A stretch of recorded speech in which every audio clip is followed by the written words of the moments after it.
It was truly a night to remember at MiraNila Heritage House, where people were treated to a pre-Valentine concert under the stars.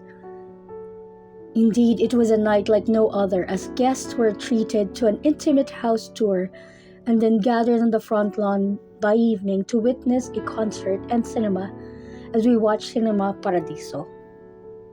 The following are some of the highlights of the said event.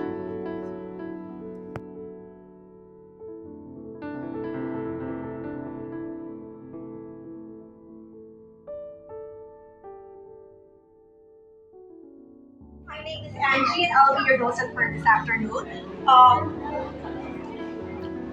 Welcome po to MiraNila Heritage House and Library.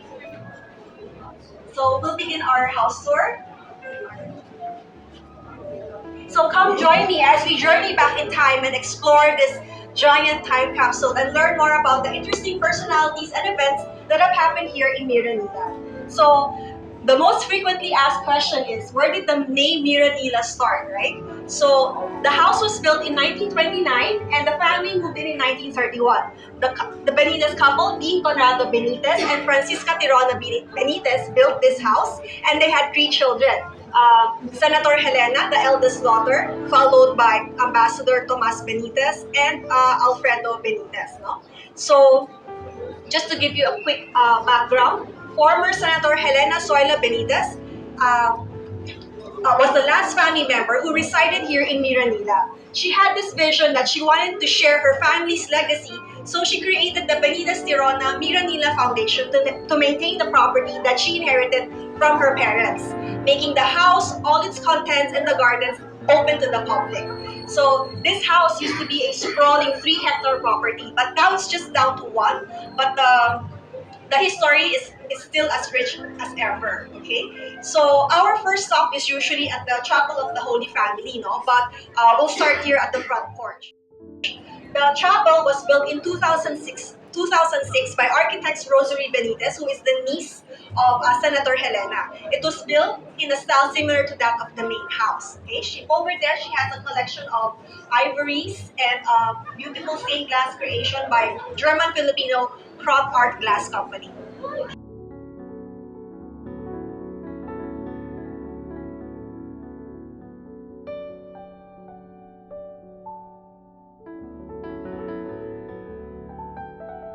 Okay, so up right here, I'll want to give this attention to the plaque or installed there, or marker installed there rather, by National Historical Commission of the Philippines.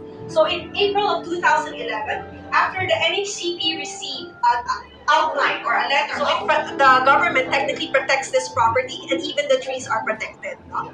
So I'll share with you some reasons why this house was declared as a heritage house. First and foremost, the residents of this house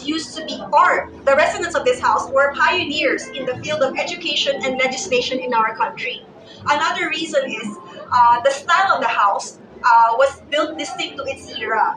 According to UP College of Architecture Professor Gerard Lico, the style of the house falls under the California Mission Revival style due to its arch entryways, the tegular roofing, and the single tower. No? And another reason is this house served as a military post for Japanese officers from 1941 to 1945.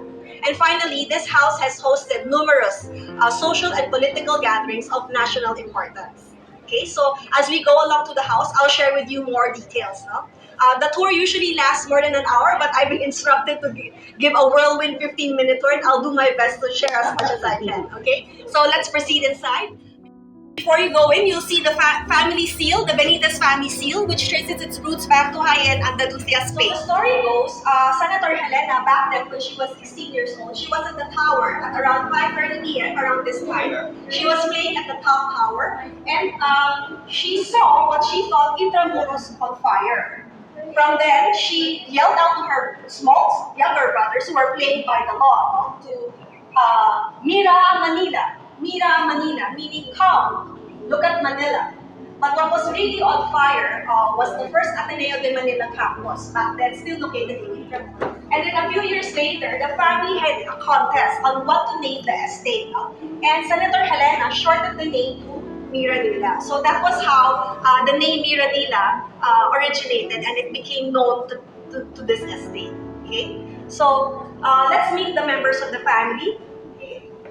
So first up is this copy of Oil on How High painting of Soledad Francia. She is the mother of Dean Conrado Benitez. Though they are the first generation of Benitez and they did not live here in MiraNila, they were the ones who established the first generation of the Benitez family. So Soledad Francia came from a very influential family. She was the daughter of a gobernador siglo. This genre of art back then was known as miniaturismo. So what is miniaturismo? Artists back then, like Antonio Malante, used to travel around with pre-made canvases. He had already prepared canvases depicting the sitter's upper garments, putting much emphasis on its embroidery to show off wealth and status. Okay, so all you needed to do was you just pick what pre-made canvas of your choice, and then Antonio Balantic will fill in the special features of your face and your other features of your body or what. So it's like the Photoshop of their time. So this piece was considered one of 60 of the most outstanding works by Filipino masters. Okay. Up here, we have her daughter-in-law, Francisca Tirola Benitez, the mom of Dean Conrado Benitez. We have here two paintings. This one was done in the 30s by an unknown artist, and this one was done in the 70s by superrealist Eddie Gajo. So steadfast and practical, she is one of the co-founders of the Philippine Women's University and held on to that position as president for 45 years. Then, after the war, she headed the Women's Bureau, assisting women and children in medical and housing facilities.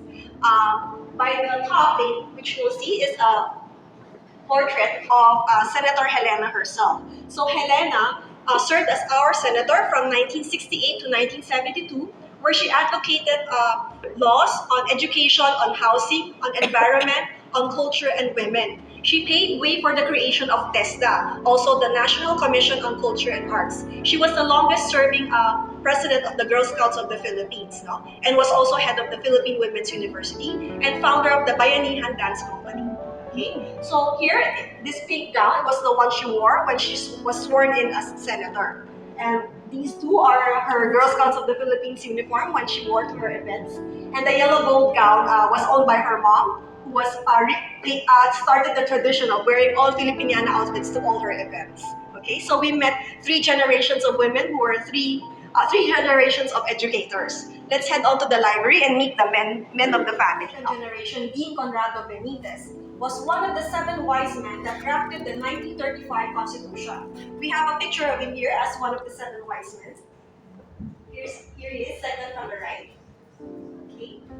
One of the more distinct features of the 1935 Constitution is where they passed the law on allowing women to vote. So it's a very significant constitution for us. And then third generation, we have Ambassador Tomas Benitez, who is the Quezon City representative to the 1972 convention, as was his nephew, John Benitez. So 3 generations of statesmen. Okay. So actually, I have so much to share, but since we're kind of in a rush, I'll just pick on the more interesting parts. So let's talk a bit about the furniture in this area. So this area was really commissioned to place all the rare books on law and travel and encyclopedias of Judge Mihigyo. The furniture was all made in the old Bilibid prison. So you must be wondering, what furniture from the old Bilibid prison? So how did this come about? Back then, Chief Justice Secretary Jose Abad Santos issued a series of prison reforms. He had master carpenters come in and train the inmates in the craft of furniture making. And their signature look was these twisted poles or tornos, are called salamonicas. If you're joined the tour next time, you can go upstairs. There's a bedroom, a full suite of furniture, all made with prison. And then, si Senator Helena was an avid collector of Southeast Asian art. Her favorite store is Jolisa's, located in San Juan, owned by Aling Bering. And from there, she was able to purchase this beautiful coromandel or Chinese screen of 600 panels. So it's carved, these very 49 high-core Chinese women doing various tasks in the garden. These are carved in gold and jade. It actually needs a little restoration, but actually when the light sort of reflects, it sort of glimmers in the and the ladies come to life, no? Alright. So let's move to the next area. So you can imagine what life was like in the 30s, no? Soirees and entertainment with the music and dancing by the piano, no? We have here another uniform of Senator Helena from the Girl Scouts of the Philippines. Over here we have a working bathroom, powder room rather, um, all in its original tiles from the 1920s, Art Deco style in the colors fuchsia and turquoise. No? And as the family was growing, they added another powder room, but this was a bit more modern.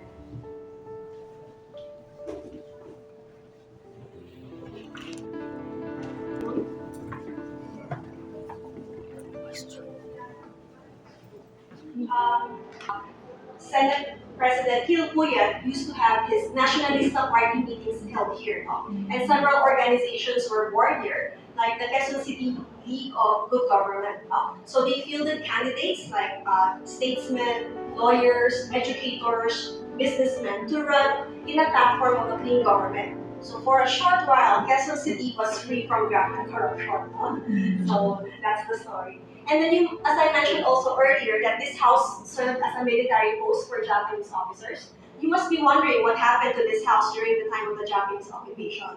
So there were stories that abound of Japanese sleeper agents, and this is exactly what happened here. The Benitez family employed the services of a Japanese gardener, who later revealed himself to be the lieutenant of the Japanese army.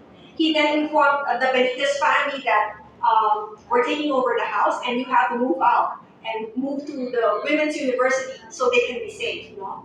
So Francisca was quite dismayed and she just wanted to know what would happen to the house. So she stayed behind at the bungalow where the gallery is now. She just wanted to observe. No? She saw that the Japanese officers, before they come in the house, they would leave their boots at the front porch.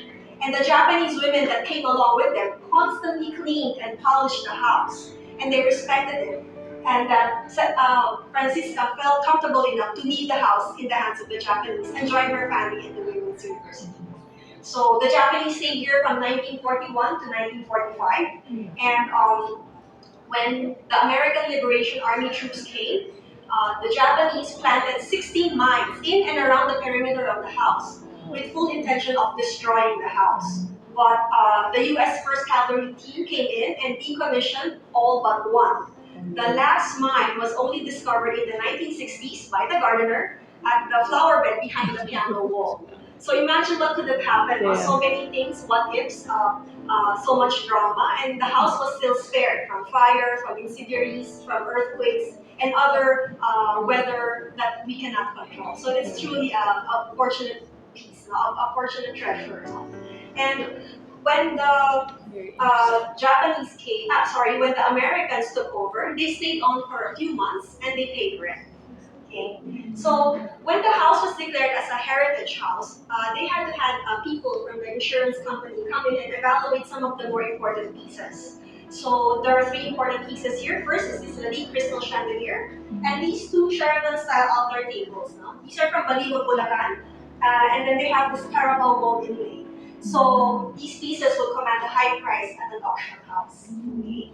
So let's talk a bit about the art. We have here a double portrait of mother and son of Francisca and Alfredo Benitez. Alfredo was born with a heart condition, so he was a bit more fragile compared to the other siblings. This piece is entitled Guardian of the Sick and was created by Diosdado Lorenzo. Diosdado Lorenzo was a close family friend, and when he was coming back home from Italy, he needed a place to stay in Manila. He was looking for a house.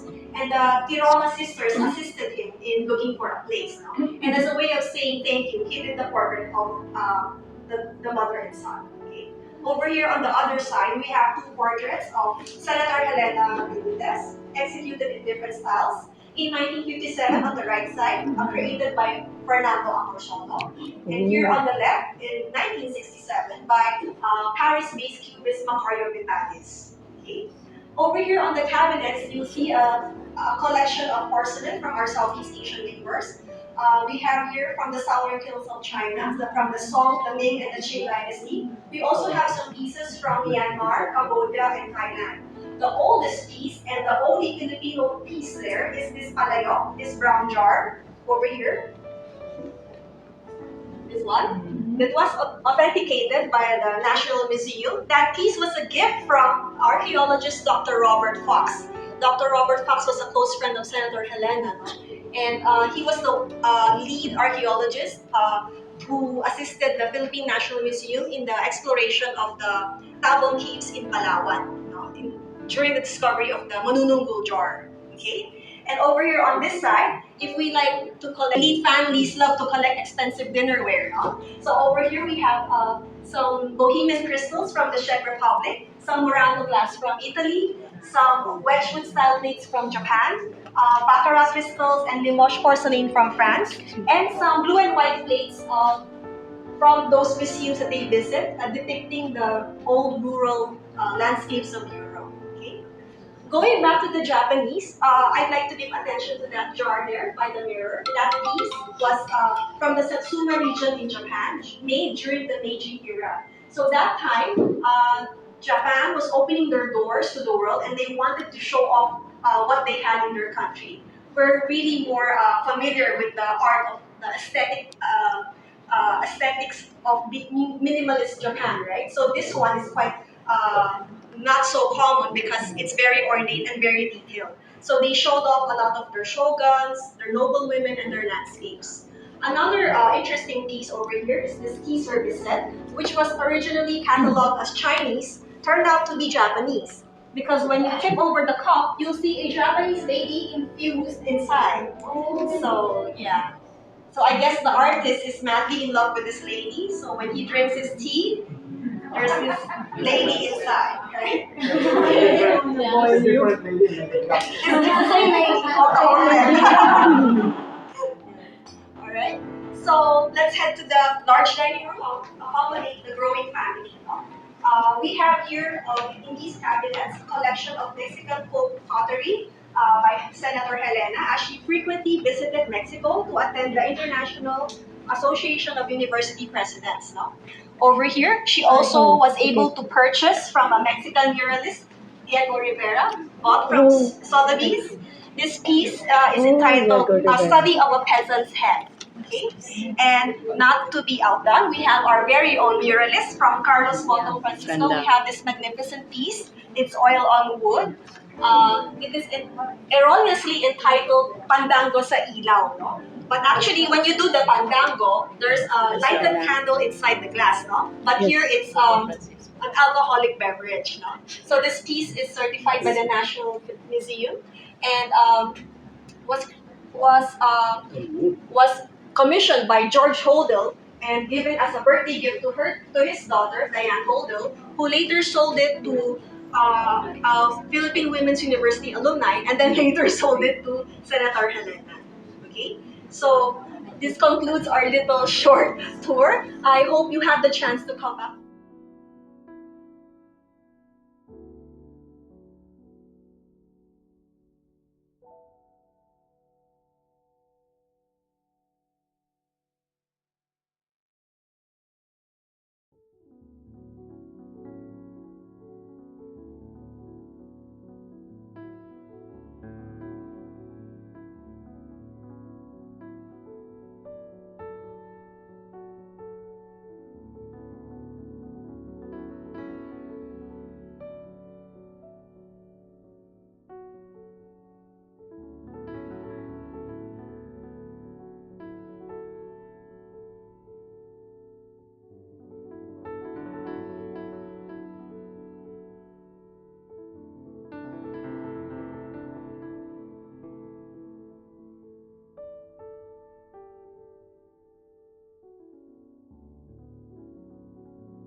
Hi, I'm Angie from MiraNila Heritage House and Library. I'd like to invite all of you to come join us at MiraNila. Come join our tours and learn more about the interesting personalities and events that have happened here within MiraNila.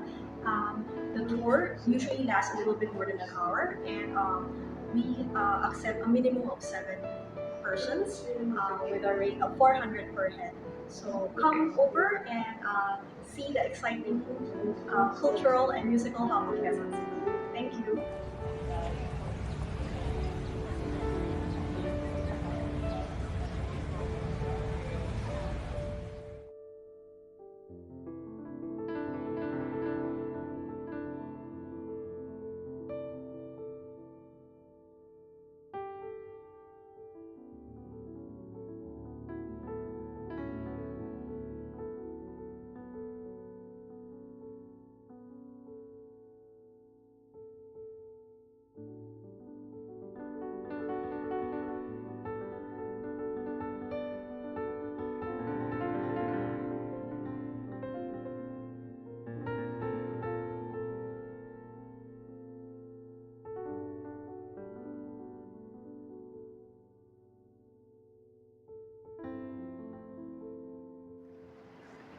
Welcome to all 340 of our guests, especially, yeah, give yourselves a round of applause. Thank you for coming out tonight. You look so good. We have the best seats in the house right now, so thank you.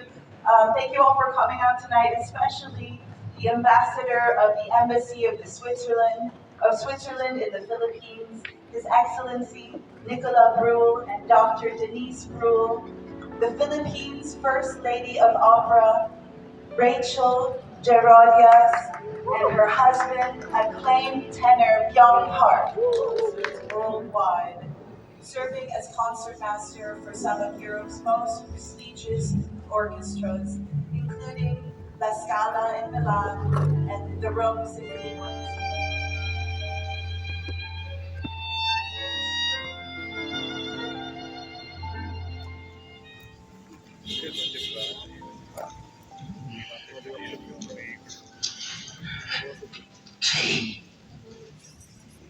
Ho fatto fotografare tutti i bambini delle scuole